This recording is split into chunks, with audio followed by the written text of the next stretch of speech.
Hello, wherever you are in the world, and welcome to once more. We're going on a Find My Past Friday journey, and I'm delighted that you could be here to join me and all of the Find My Past team at home.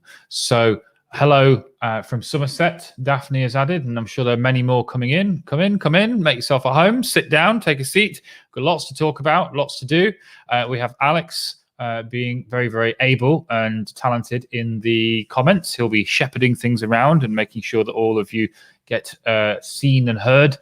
Jackie's in Oxfordshire. It seems everywhere is wild and windy. It's wild and windy in Edinburgh as well. So it seems that everywhere. Rosie said it's wet and windy in Shropshire. I think today is just not a good day for the weather, is it? I'm looking outside and seeing the storm battening around and saying, yeah, it's definitely not one of Britain's finer moments. But then, of course, there are many other people from all over the world joining. So I can see Angel is joining from Saumur in France, and lots of other people from windy parts of the world. And Ellen, just to rub it in, is from a warm and humid Roscoe, Illinois, 22 degrees Celsius at 10 a.m. Enjoy that, and we'll all be quite jealous, and we'll be sat here living through you, I think, as we enjoy the rain in our own way. But it's lovely that we're all coming in from all these different corners of the world, and I'm glad that we're not all experiencing the rain, because that's something that maybe we should avoid if possible. And we've got lots to talk about this week. We've got some great new records that have been released, and we've got a great question of the week, I think. So I think there are enough of you in, and I see lots of people saying hello from everywhere. Cindy in Aberdeenshire.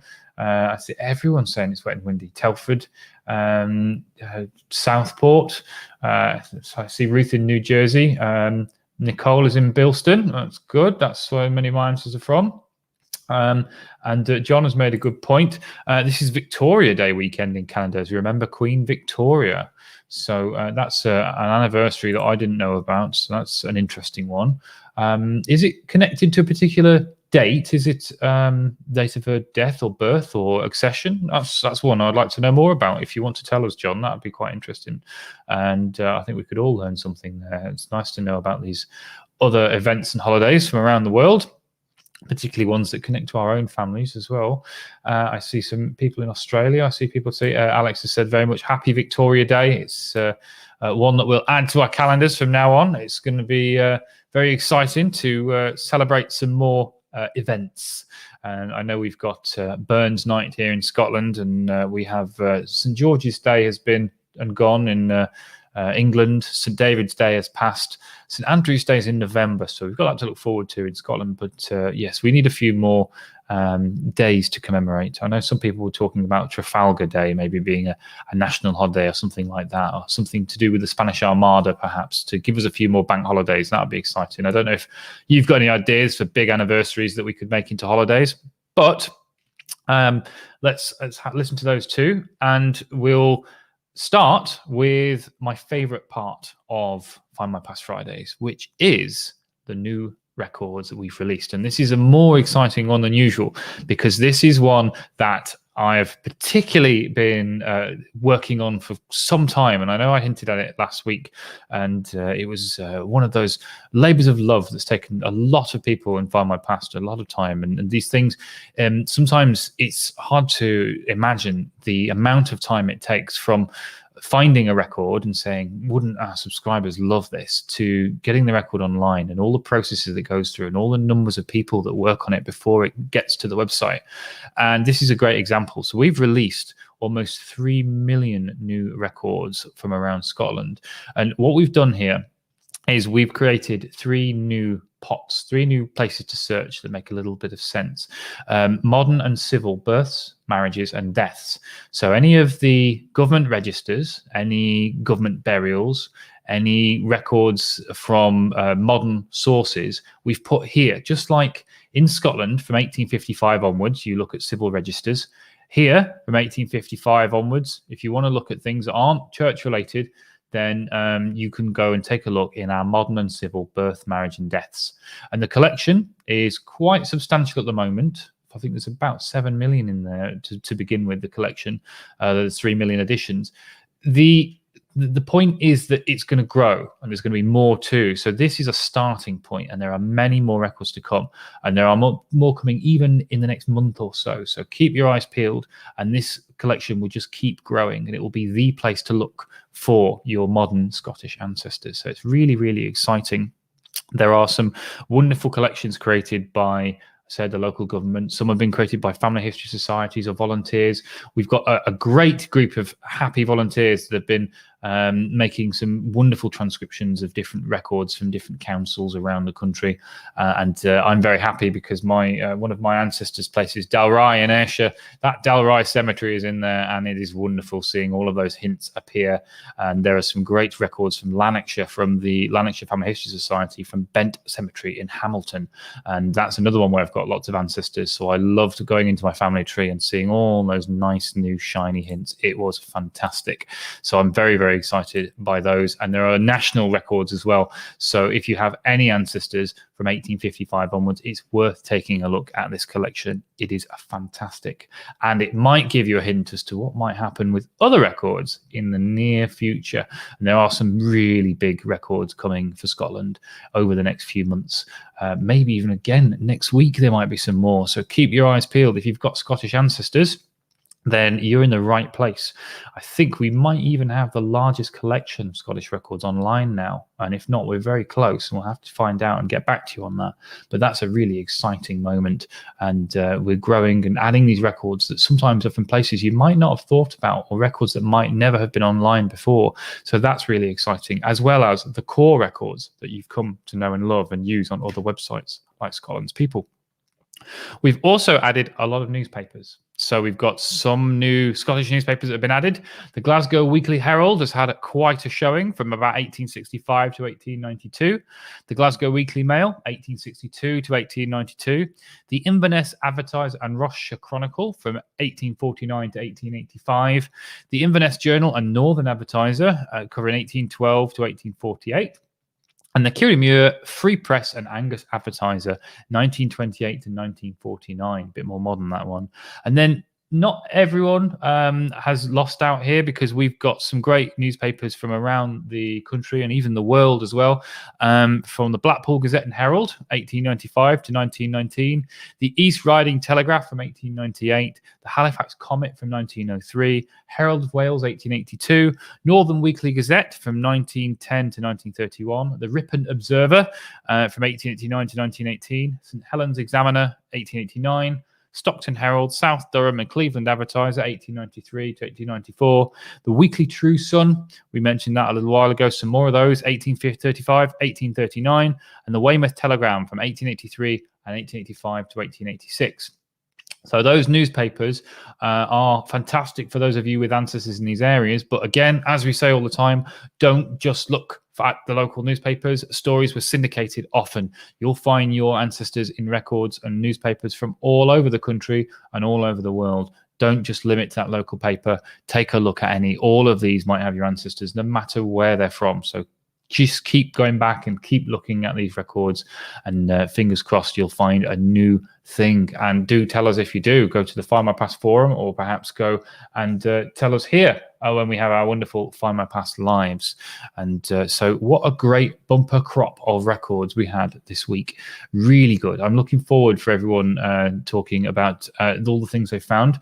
I've seen a few. I see Audrey is saying keep Scottish Cuff coming. Well, we have some great plans for that. So definitely watch this space. I think we could be looking at a definite double figure number of millions of Scottish records coming over the next couple of months. So you will be spoiled for choice. And I know some of them you've never seen before, and some of them you'll be searching in brand new ways. So this is the place to go.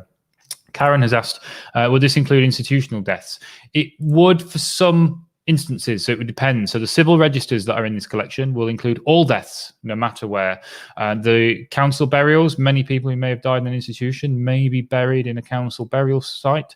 Those council burials, often you'll see a note that these people were in a pauper's grave, and those people had the council funerals, and so they didn't pay for the large thing. And if you're in an institution, that's often quite commonly the case. So it's worth taking a look at these records. And again, some of the council burials have never been online before, transcribed by our wonderful volunteers. So really, really worth taking a look. And that collection, as I said, will keep growing. So if you don't find them in here right now, keep coming back and you'll see, and there'll be some great things there. I see other people are excited about the new collections, and they are really, really growing fast. So that's quite exciting. And Jean is saying that last Monday, 17th of May, was a local holiday in Edinburgh for Victoria's birthday. So that's interesting how it comes back. And I wonder if, so John has come back to talk about Victoria Day, a federal Canadian public holiday celebrated on last Monday, preceding May 25th. Initially in honour of Queen Victoria's birthday, since been celebrated as the official birthday of Canada's sovereign, informally considered to be the beginning of the summer season in Canada. So that's interesting. So Edinburgh and Canada have a little connection there. I know lots of Scots went to Canada, but it's nice to see a modern connection as well. And I think... I think if that's the Queen's birthday, and we have the Queen's birthday here, and then the Queen's real birthday, we've got the official and the actual birthday, she must be about 300 by now, I think, with all of these birthdays she's having. I hope they give her presents every time, because but what do you get someone who has everything? And she really does have everything, so that'll be a difficult one. But yes, so we've got so many different Scottish records on the way. So very, very exciting seeing all these comments. I'm just taking a look at them all coming in, and just seeing if there's any more to pick out. Well, there we are. So I'm here we go. So Anya's already started looking at these Scottish records. Pacific surname they're trying to work out to the connection between the direct line and the McNeil family, who moved to Logan in Utah as early Mormon pioneers. Carol has said, my ancestors came from the Isle of Harris in the early 1800s, so I assume Scotland's people are my best source. Not so. The thing with Scottish research is that there is a government website, which is really, we're very lucky if you've got Scottish ancestors to have a resource like that. But it has the core birth, marriage, and death official records, and that's it. So just a handful of other things. There are other places to go and places to look to fill in the gaps and find things, and also to search in new and exciting ways, better ways. So, for example, the Catholic records that are on Scotland's people, they have about 1 million. And Findmypast has over 2 million because we have got not only all the records that are on Scotland's people, but we went back to the parishes and continued to scan.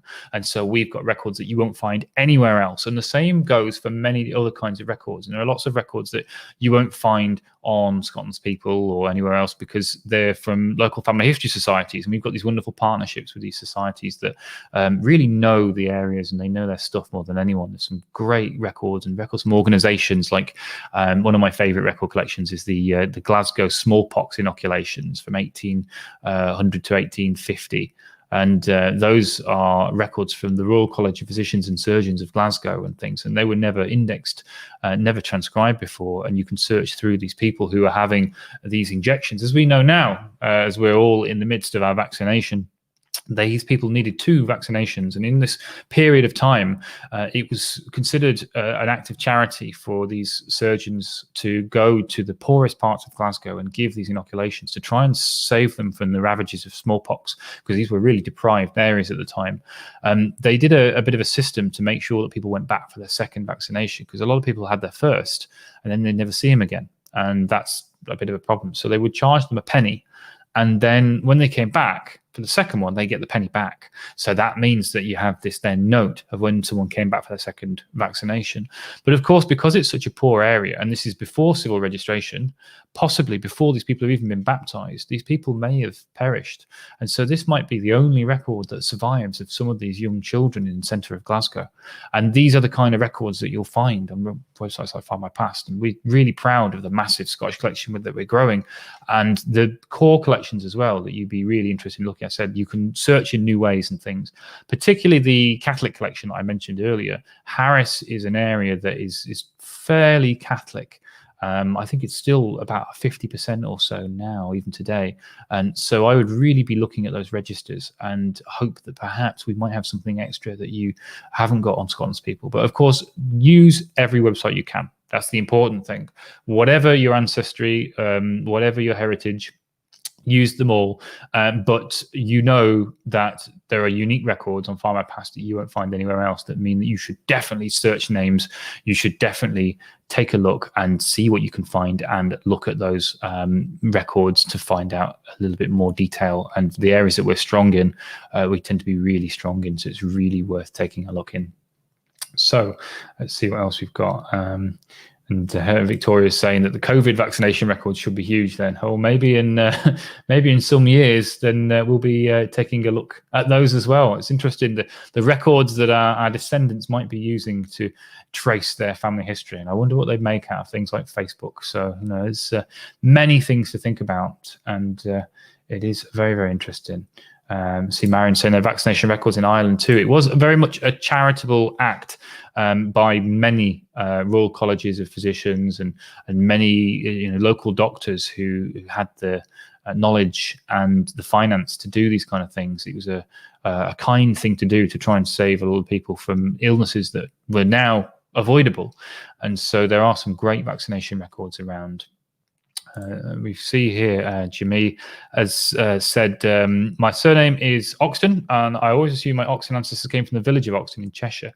But after my DNA results came back with only a small amount of English DNA when compared to the amount of Irish and Scottish DNA, I realised that Oxton is also a small village in the Scottish borders. Any suggestions how to use a new record to determine which Oxton village my ancestors may have originally come from? Well, we talked about DNA a little while ago, and the thing about DNA is that you need to use the records to support things, because otherwise you might be doing someone else's family tree, and that's not what we really want to do at all. So start with yourself and work backwards and keep going. And if you ever need any help, come to the Findmypast forum or anything else. And we've got some great records on Findmypast from, I guess, you may be in the United States or Australia or somewhere else. Then you can still use many local records there and keep going back. And then hopefully you might be able to get back to that point when that surname starts to tie in with the location. That sort of point is when people were being given surnames, although they may have been nearby and not traveled so far. So you might be looking at a few hundred years, but it's not impossible to find a connection like that. And especially with lots of records, it's worth a go, and it's a great hobby. So get started and see what you get. But it's great that you've done a DNA test, and hopefully you can connect to some cousins. And it's great to have a little bit of identity, isn't it, as well? So I wonder if it will change the sports teams you might be supporting. Love it when Myko has a Findmypast brag. Never smoked, but he's proud of all the various records available. That's true. It's definitely something to be thankful for. So I think I'm quite blessed in that every day I work with all these different records and choosing which records that you get to enjoy. And what's really exciting is the moment. This is the bit that everything's been building up to, and now you get to look through and find new ancestors, and that's the rewarding part. It's about the things that you find. That's the only thing that matters in all of this. Everything else is building up to that moment. And so it's the most exciting bit. And so that's why the more people that know about these records, the more people might find something great. And that's why we do all of this. And so that's why very, very exciting that these things are coming. And so definitely hoping for many, many more too. Audrey said the Glasgow newspapers are very welcome. If we could add the Glasgow Evening Times, that would be good, as would everyone with First World War soldier ancestors in their roll of honour. That they found the only known photograph of their great uncle Geordie there. That sounds like a good suggestion. I will take a look at that, and I will see where we go. So we are 20 minutes in, and I think a good comment to lead things in was that Findmypast certainly missed the people and their wonderful sense of community. That's good that you've been missing us, Anita, and we're definitely going to be together every week with our different sessions that we perform, and then of course always on Findmypast Friday with a member of the team to talk to. And so we've got some great questions that have come through, great answers that have come through from our question of the week, if you remember.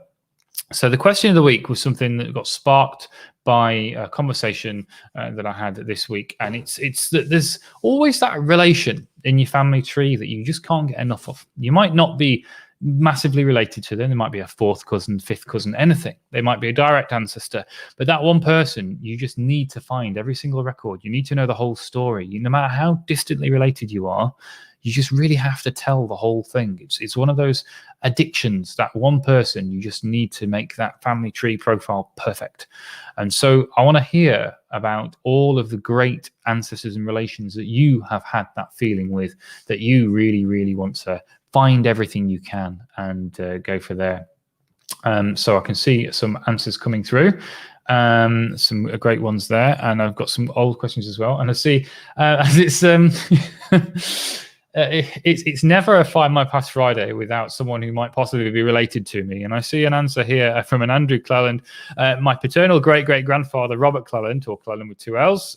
They do come and go, those L's. Probably born around 1800, died before 1849. Married Agnes Mackenzie in Glasgow in 1822. All his children were born in Scotland, but he himself may have been born in Ireland. I think there might be something coming very, very soon indeed that might give you some more records you can add to the family tree. So watch this space, and maybe, yes, we might find out, well, we're cousins as well. So it's such a thing that I don't know how this is going to keep going and going, because eventually we're going to run out of people. But there are, 6 or 7 billion to go. So we've got a few more weeks to finish. And so lots and lots there. And so let's see what we've got. So Anya said, a question, my favorite, and said, should I have a favorite? They're all our favorites, really, aren't they? Relation was my 5 times great-grandfather who came from Westmeath and joined the 42nd Regiment, fought in the Peninsular Wars and at Waterloo. His military records cracked the wall, but it's a social history. That's why I've been looking up, because there's no birth or death for him anywhere. I live in hope that something flags up, but just knowing where he was in the military is a mission. Well, that information is really, really useful. The service records will have lots of detail. Whenever you see the left and right buttons on things, or you see that little film strip at the bottom, click at all the images and you'll see everything from their height, their weight, any tattoos, physical descriptions, everything. Really, really great documents, great records too. Andrew has links to a chap called Edwin Crew, who ran a newspaper in his town. Found a reference to him on the RNIB website. He moved to Leicester and did a lot for the blind. His son, a bank manager in Blackpool, had a house full of blind people in 1939. That's very admirable, isn't it? That's great. And I think at that point, there will definitely be some newspaper details that you can add to that story too. And as Alex says, you really can't beat newspapers. Old ones, new ones, they are full of stories. They are great. And we see here, Jan has said, the great-grandfather's first marriage is at Brompton Oratory in Kensington. A couple of years ago, her cousin found records on Find My Past online. He said the marriage wasn't there, but we have the GRO certificate. And now I'm looking, I can't find the records on Find My Past. Any suggestions? So for this, always start broad and start with as few criteria as possible. Especially if it's been there before, then it probably is still there. All you need to do is find out where it is. And so start with a little information. Start with just a name. Start with a year, and just keep adding a little bit more until you've got a more manageable number of results. And hopefully that should appear in front of you. If you put in every little bit of information you find, you might find, for example, the marriage was registered in the following quarter, which might go into the next year, and it might be a year out or something like that. There's all kinds of different things that might happen. Perhaps the registration district covers a different place and we're looking at a slightly different location. But when you see the location next to it, maybe, we've got Kensington, it might say, Hyde Park might be the district or something like that. So you would look at it and go, oh, maybe it's that one. You'd see it in that sense. So try and put as little information as possible in and just add a little more each time and see the number of results narrow down. I love the thing on our search where you have the number of results before you even click the search button. So keep going until you have a more manageable number. And so you're looking at maybe 20s or 30s rather than thousands, because that's a little big, and it might be something that you have to spend a long time on. So narrow it down, and about that 20 to 30 is more manageable. Even less is better, but that's the amount when I'd start to think, should I look at all of these? And I've seen some more. Karen has said her husband's great ×4 grandfather was a country mariner sailing between Calcutta and Penang, shipping opium. He fought off pirates. She's been reading the Penang Gazette to find his travels. She needs it digitized because she has to go to the British Library at present. She has about 5 years reading to go. That's fantastic to go all the way through. That is amazing. Very, very admirable. Paul has he's an obsession with random people. He won a book of paintings from 1900 on Facebook, and he found out all the details of the people who'd drawn in the book from records on Find My Past. That is brilliant. That is great. I like to see that extra detail being added. It's really, really exciting. Let's see what else we've got. Daphne has said, you can't concentrate on what I'm saying because my lips are out of sync. I do apologize. I'll try and speak a little slowly. I don't know. Maybe the internet is having a bad day with the storm. I'm quite sorry. hopefully it will sort itself out. Maybe it will get better. If not, then I mean, I could perhaps, if I do this, then no one would know any wiser, and that maybe be fine. If it's too bad, let me know. Hopefully it'll be okay and it will sort itself out. So we'll see what happens, and fingers crossed. I see some people answering and asking questions in the comments. So that's exciting. And it's great when everyone helps each other. I really enjoy that. And see what else we have too. So more things. So William has been following family stories passed down. They found most of the full life story for a man who was described as an uncle, but there's no marriage record they've found yet. He seemed to live a life of much adventure and luxury after reaching a lieutenant colonel in the army and becoming a magistrate in Hong Kong Supreme Court. Hoping the records in the post will have more clues too, coming by sea from China, so hopefully 1 month to go. From what I gathered, he must have simply been a... And then it cuts off. That's half a story. I want to know. Hopefully the rest will appear. Or maybe you can read the rest on Facebook. I hope so. And I might have to go back and see myself.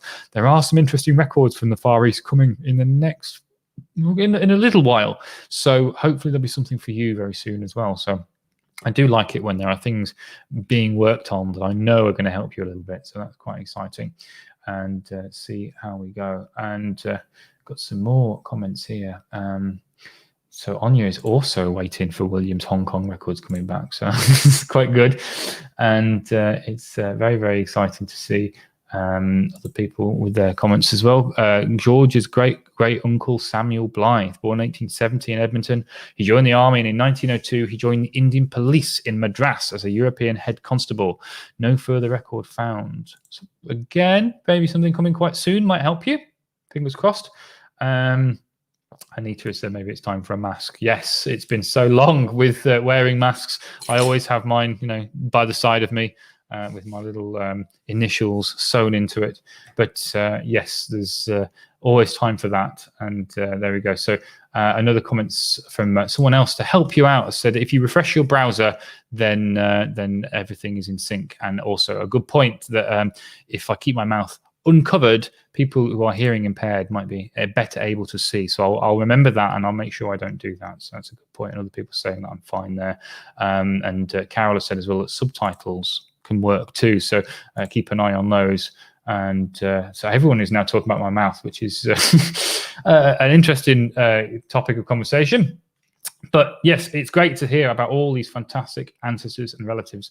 I couldn't really pick one myself. I always get excited by all these different people in a family tree, and I'll have periodic little obsessions with someone, and I'll just have to get all of those records and dig out and really, really go deep into who they are and who they were, and find as much as I can. And who knows what might spark it. Could be a television program, something that we've watched that has been on a certain topic. It could be a book, it could be something, but then you just need to know all of the things, and you find a record or a thing, and you just build this little world for them, and you think they've got this almost perfect profile. And of course it's never perfect, because there's always more to find, but when you have so much on there, it just feels like you can be proud of it, doesn't it? It feels like something to sit back and enjoy.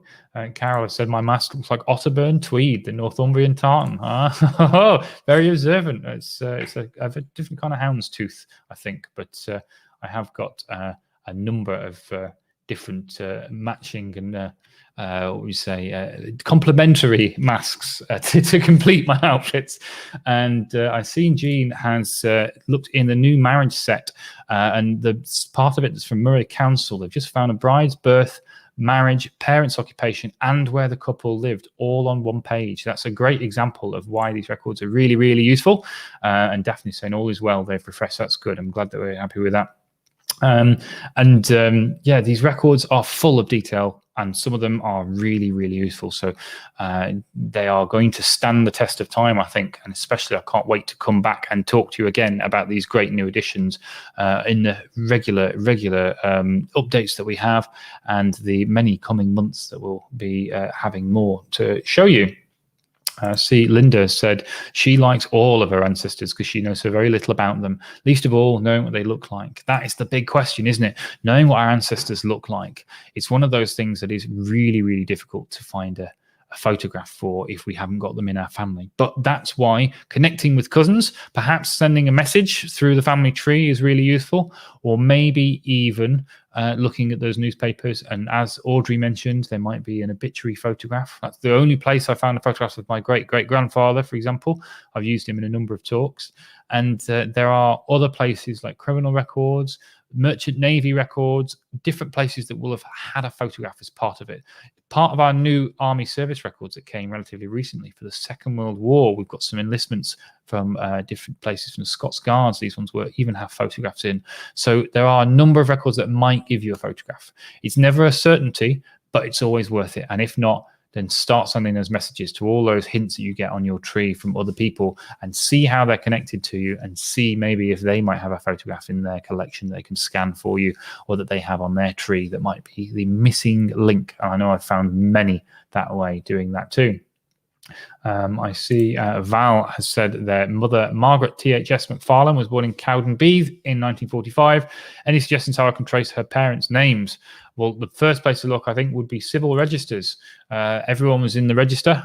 Those registers are probably going to still be at the National Records of Scotland for privacy. So you'd have to order a copy of the certificate, but it's not so hard to do. You can do that on that Scotland's People website. And when you do that, you'll get on the birth certificate the name of mother and father, and that will be your first step into getting a bit further and finding a bit more detail, because that will have those parents' names. Then if you look for the marriage, you'll find details of their parents, and you can keep going backwards, find their births, because you'll have the ages of your parents as well as the details of where they live on the marriage. You might then be able to find their birth straight away. If not, the parents' names will definitely help you, and keep working backwards. And hopefully very soon you'll have that family tree that you can connect to all those censuses and all those wonderful other documents that we've got. A great collection, when we mentioned about photographs of people, is in our Burgess rolls and our collection of guild records. We've got a great number of Glasgow deacons and boxmasters and members of the guilds of Glasgow, and those photographs are brilliant. And we've even got, I say it's a photograph because it's a photograph of a portrait, but it's a photograph from the trades house of Glasgow, the main hall. There's a guy there who was a deacon, I think in the 1790s or so, and they've taken a photograph of the painting there. And so there are some very, very old photographs that we can look at. I keep calling them photographs, but images of our ancestors that we can still get hold of. I'm desperately looking for a good oil painting of an ancestor of mine, so I can hang it in my new office, which hopefully I will be in next time you see me. So I'm still watching my new house take shape, and I'm still in my living room. But yes, then hopefully maybe you'll see it, but we'll see and see how that goes. But definitely, if you can find pictures, make the best of them, attach them to your family tree, put them as profile pictures, and add more pictures, print them out, frame them, stick them on your wall, put them everywhere, be proud of them, because it's really exciting. And for those we can't find those photographs, don't worry, because there are things like military records, as we mentioned a little bit earlier, that have things like physical descriptions, and those might be close enough to give us an idea of what our ancestors looked like. We know how tall they were. We know the colour of their hair, the colour of their eyes. We know if they had any marks on their faces. I know my great-great-grandfather on another side, he was pockmarked from smallpox. And so I know his complexion. I know these different things thanks to records from the different archives and libraries that have been put onto Findmypast. So there are other ways to get descriptions rather than photographs. So there are different ways to fill the tree, but I wish I wish you the best of luck in finding some more. And don't forget websites like the National Portrait Gallery, the Scottish Portrait Galleries, and things like that also have lots of portraits of individuals, and you might find people there as well, as I've been doing recently, digging through, and found a number of people with interesting names that might be useful. And so don't limit your search just to records. Try and find other ways as well. I see Jackie's current obsession is the Wilson family of Sheffield, and they were snuff manufacturers. Their mother's godmother, Emma Topliss of Matlock, was housekeeper to Ethel Wilson, and they lived in the same house in Braintree, Essex, before my grandparents, mother, and then me. That's a long line, isn't it? That's great. That's really interesting. I like when things have a nice pattern, a nice sense of tradition and heritage that go all the way through. So that's very, very exciting. And Karen is another great place to look, where I think we've talked about that as well. I think I might have even shown you, I found a photograph of a cousin on eBay and bought that. And it was an old press photo from about 1908, I think. And her third cousin in the States was alerted to the sale of our family photograph album for sale on eBay. Wonderful to have photos for so many family now. All were labeled and had pages from the Bible inserted. That is great. That's something that always tell everyone, if you've got those family photographs and you know who they are, write on the back. Use pencil, of course, so that you don't damage things, but make sure that everyone knows who is in each photograph, because there's nothing worse than having a collection of all of your relatives but not knowing who they are. And that's a terrible thing. I have a number of those group photographs, and I can't tell you for the life of me who any of these people are, but I know they're all my family, so I can't get rid of it or anything. I know I need to keep it. So it's one of those difficult challenges that we may never find an answer for. Angie's searching for an oil painting of her grandmother who was a dancer before her marriage in 1911. Now, that would be a fantastic story, wouldn't it? That would be great. So definitely look at those portrait galleries, and maybe some more private collections as well. You might find some auction sites have things, and they have photographs of things as well. So you might not be able to afford the portrait itself, but if you've got a copy by you've seen the photograph and it's for your own personal use in your family tree, then that's quite exciting, and that's good enough, isn't it? So keep an eye on that. I remember really excitedly looking at an auction website, as in a real auction house rather than eBay as an auction website, for a particular ring that had a slight family connection, and the price went through the sky. It was absolutely out of the realms of a normal person to be able to afford, but that was okay because I had a photograph of it now, and that meant I had the story, and that was what mattered. So definitely don't worry about that at all, and it's a great place to look for those pictures. Particularly sometimes you'll find these estate sales. Sometimes these people don't quite know what they have, and so a number of times you'll find these things put in with what may be listed on things and put in. You might find things very, very cheaply as well. Particularly though, when you're approaching these places or these people, don't tell them that it's your relative or something like that, because you might find someone scrupulous folk who might think that then you definitely want it and they'll charge you more or try to. So try and be casual, and hopefully it means they won't put the price up or anything like that, because you never know who you're talking to. So be careful with that, because I have been stung myself, so I've suffered, so you don't have to. Let's see what else we've got. So we see Janet is searching for 2 watercolor pictures said to be their great-grandfather and their great-grandmother and great-great-grandmother. That would be a good one as well. I do like a watercolor. And here we go. Janine said that they have seen in the newspaper a photograph of their 4 times great-grandfather born in 1778 on the occasion of his 90th birthday. Curious if other researchers have found photographs of people born even earlier. I don't know if anyone here has. It would be interesting to know what the earliest born relative that you have in a photograph is. I don't think I have many very early born ones. I think 1860s might be the earliest I've got, but that's a really good question. I do remember, and you might find in our newspaper collection, they did a big feature, quite a good thing, of those people who served in the American Revolutionary War and things like that as they got to their old age, and photography began to be a common thing. I think there was a fair amount on the 100th anniversary of different things, and there were a few that were sort of 105, 107 and things like that. And so there were a few people like that who had served in the 1770s and 80s. And so I think there are some known examples of people who are a little bit very much born way before the age of photography and might be the only people photographed. But I'd love to hear what other people's families have, because that's what's exciting, isn't it? And look at that. Heather found a photo of her husband's grandmother at a car boot sale on a Women's Institute day out. Got it for £1. Oh, it's a bargain. That's what we like to see. That's exciting. And you see, Robert Scales says Google Images allow you to submit a picture. That's a good point as well. If you've got a picture you want to find out more about or anything like that, you can search for that image on Google Image Search, and you can find other places that it's on the website. And it says you might find it on someone else's website, and you could ask them about it. You could contact them for some details and find out a bit more.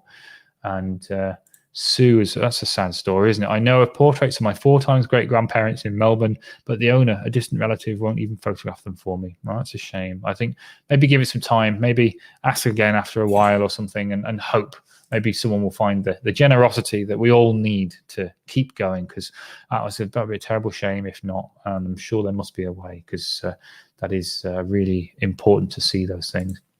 And Shauna, last year, after almost 40 years, they finally located the will, the wealthy uncle in England who left money to his nieces and nephew in the USA. I literally burst into tears when I read it the first time, seeing the family names in writing the will. That is a brilliant one. There are lots and lots of great wills, and they're still, for England and Wales, only £1.50 at the moment to order from 1858 onwards. So if you've got any ancestors that might have left a will or had some kind of probate, go to our government probate death index, type in those names, find the reference, and then order it from the government, and you will find some amazing stuff in there for the probate service. And some of these things are only a handful of sentences, but some of them can be 10 or 11 pages full of all kinds of great stories. Really exciting. Hillary has a copy of a photograph that one of her husband's ancestors has, who was born about 1817. I see Karen, 1810, the earliest, died in 1891 in that eBay collection. Anna has a 3 times great grandfather born in 1797. There you go. So that we're back to the 1700s. I see a few there. Alex has got his ancestor Joseph Jessup, which I think we remember we've heard of before, born in 1837. Janet, 1856. So you've beaten me, Janet. But there are some very, very people with some long-lived ancestors who managed to get through the age of photography and had these things in. Janet, 1853, photos dates from the mid-1870s. Pat has 2 oil paintings of the cottage in which they were born. The cottage was in our family through many generations, built on the site of a Roman garrison, and the wall had bits of milestones in it when the artist captured. I wonder if you ever found anything in the garden. That would be interesting, wouldn't it? I'm sure there must be things when you go gardening. You might dig up some old bits of Roman pottery and things like that. So definitely that would be exciting. I know in Rome itself, there's a mountain of Roman pottery because it was like the plastic bag of the day. And there's a whole mountain, a hill made entirely of discarded olive oil pots and wine pots and things like that. And so it's not rare at all. It's millions, possibly billions of these cracked pots all there. And so there's definitely lots of pottery to be found. I have a Roman brooch, which I've got and keep. And I remember taking it to the Antiques Roadshow when they were in Dundee when I lived there. And the expert took a look at it and he said it was always beautiful. It's an example. It's Romano-British. It's when the Romans and the British had blended their cultures together. So it was part Celtic, part Roman. And he said, oh, it's very lovely. But the thing is, the Romans made lots of these things, so they're not particularly rare. And it wasn't worth that much. But I just loved looking at it and knowing it was so old. It was fantastic. But yeah, there are lots of these great symbols and markers of Roman history that are around.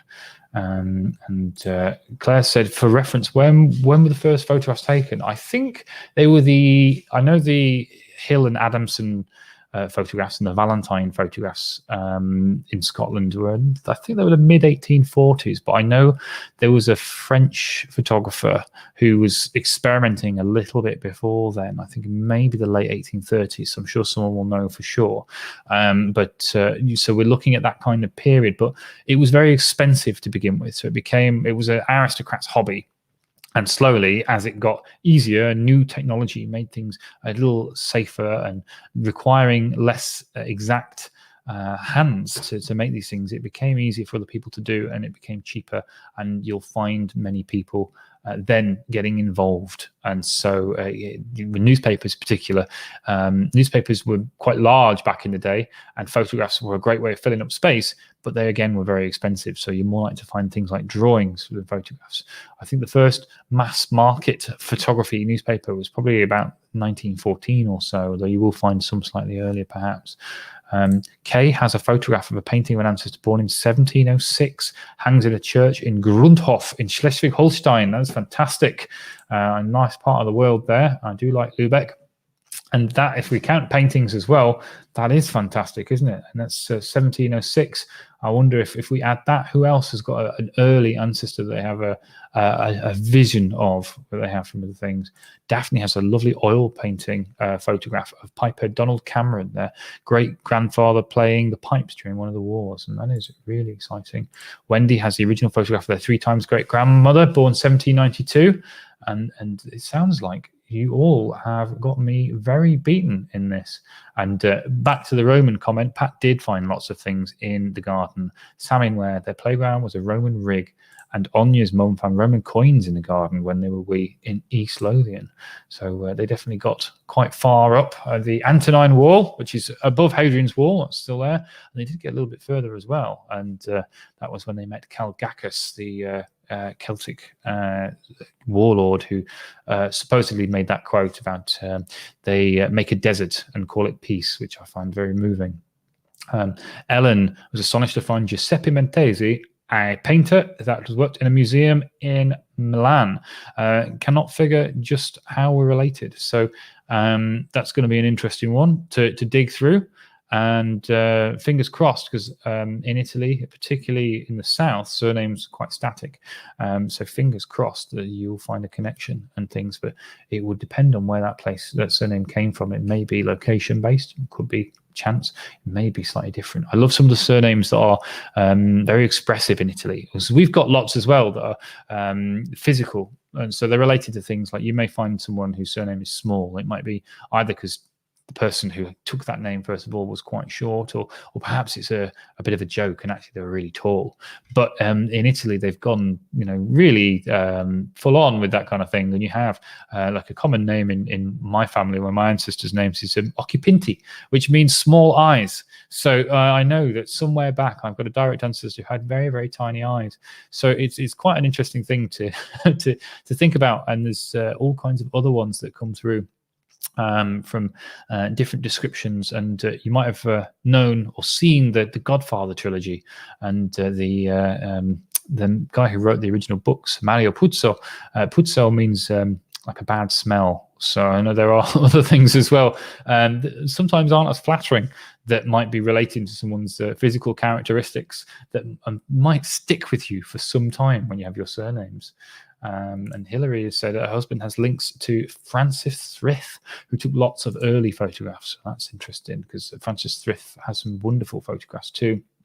And we're seeing there that we're looking at these different ones and saying, Alex is saying you might have set the record with the youth photographs that you've got as well. And there's a great record collection that's just been mentioned by Alex, which I know very, very well, because it was the basis of my master's degree.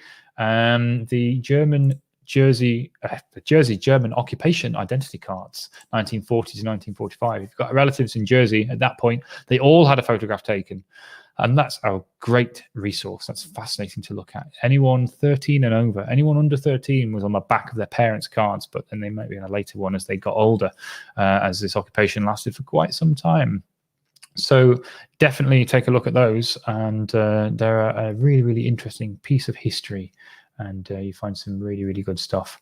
Carol said there was a really good TV program a while ago of archaeologists digging up people's gardens. So hopefully they had permission first. They didn't just come outside and find them going.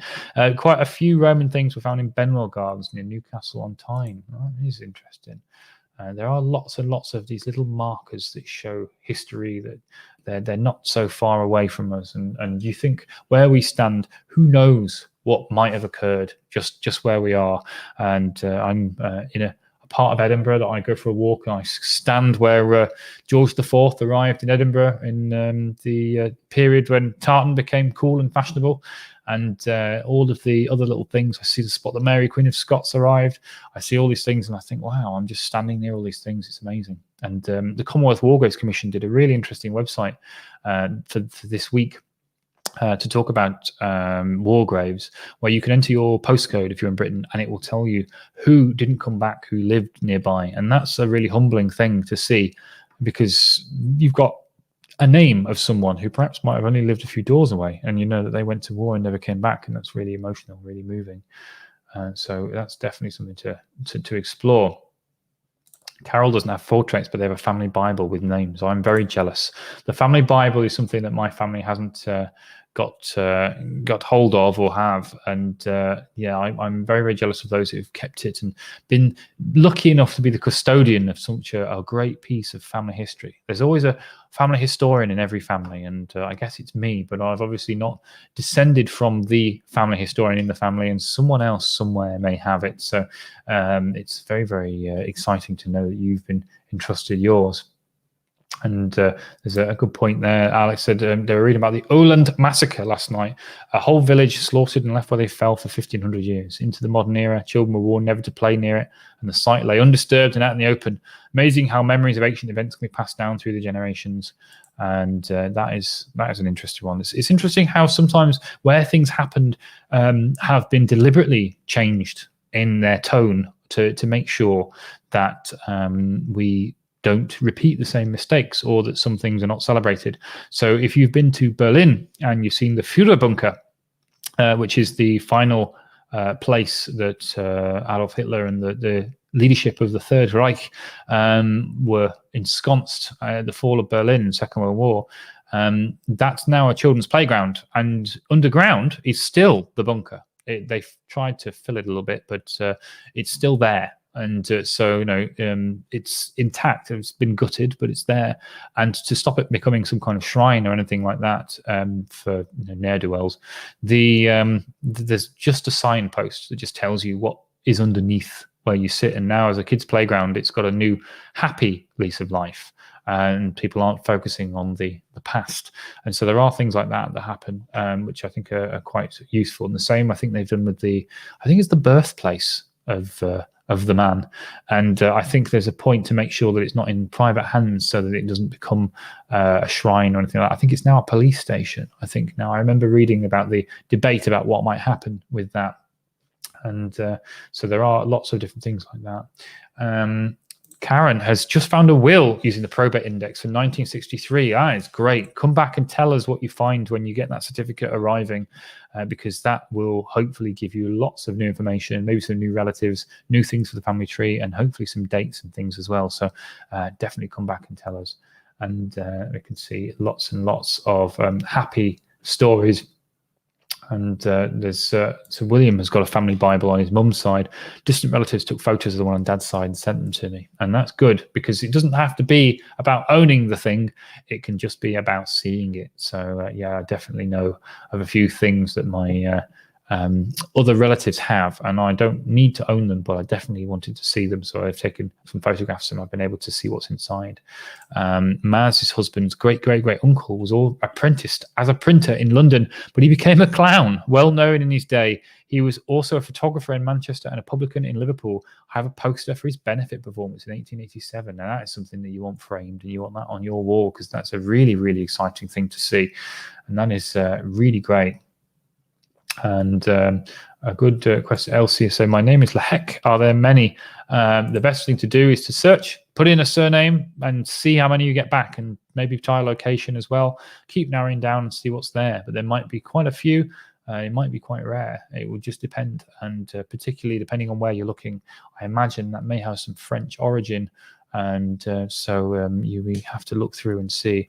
It may be slightly Norman, but it may also be fairly modern French. So do take a look and see what's there, and try and work backwards with your own family, and you might be able to connect to all of them if there aren't so many. And you may be the person who writes that history for the very, very first time.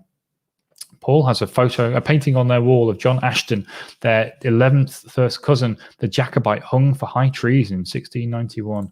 Oh, I love the story of the Jacobites. It's a romantic story, and I know everyone who does family history, particularly in certain places, has a Jacobite ancestor, and I think if they all actually did, things would have gone very differently. But the connection to such a romantic story, I think, is everyone in Scotland loves a good story, and you can't get better than this romantic cause of the Jacobites and things. So even only just a little bit earlier, I tweeted about some banknotes that were found in Loch Lagan near Dalhousie, and they were given to Bonnie Prince Charlie 2 days before the Battle of Culloden. They were the plans for the new banknotes of Bonnie Prince Charlie's new kingdom, and so they were prepared and they were made and they were given 2 days before Culloden, and then when everything was lost, they were just discarded because there was no point anymore. We're not going to be making any currency. We need to flee for our lives,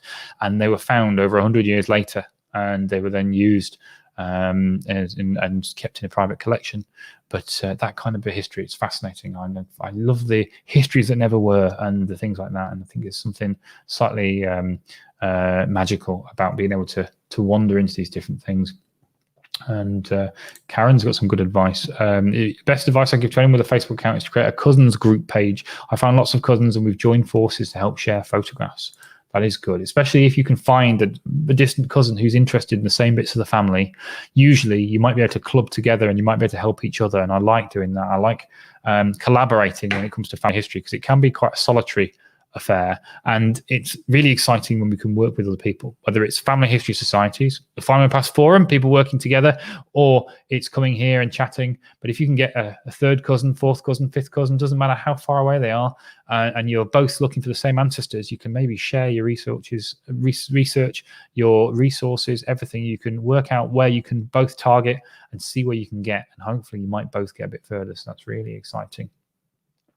And I know we're getting close to the end, so I'm taking a look at all of these other things we've got. Big comment to remember. Those pesky ancestors, they certainly try their best to remain elusive at times. That sort of sims it all up. That is the one. And Anya's made a point about you can make more than one tree on Findmypast, so you can upload all your research as a separate tree, and then you can have a reference tree as well when you start to look at things, and then you can take a look at extra bits. Karen's husband was a Jacobite, had a Jacobite cousin that escaped execution, sent to St. Kitts, and found the details on Findmypast. That is exciting. And that is the one. Yeah, that's exciting. It's great to see all of these great stories, and great for some of the advice that's come through as well. I'm really happy to have been here on this exciting day because of the new records, but also because I got to share an hour with you guys, and that's one of my highlights. As I think Alex can attest, Jen, Ellie, everyone else can say that it's something that we all look forward to when we come and get to hang around with you and hear these wonderful stories.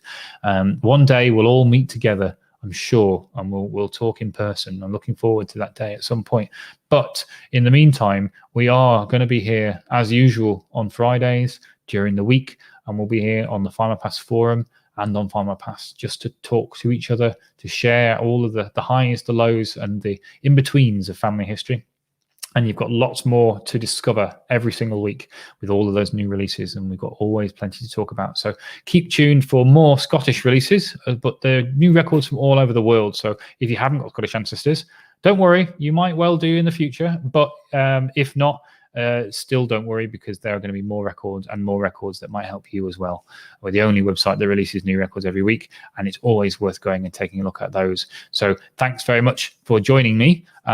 It's been a pleasure, it really has, and there are some more great stories even coming in now, and I wish I could get to all of them, but definitely I look forward to seeing you again in a few weeks. We'll have our question and answer session as usual. Think of some good questions and we'll get to it, and then I will do another Findmypast Friday in about a month's time, where hopefully we'll have some more things to talk about and some more great stories to share. So have a great weekend. I know you might be starting to get out and about, but there's always family history, and it's always here, and it's always going to be a chance to see some great things and discover when the weather's not great, there's family history. And I think that might be what I'll be doing this weekend, and maybe we might be able to discover something together. So I'll talk to you soon, and have a great time. I'll see you later. Take care.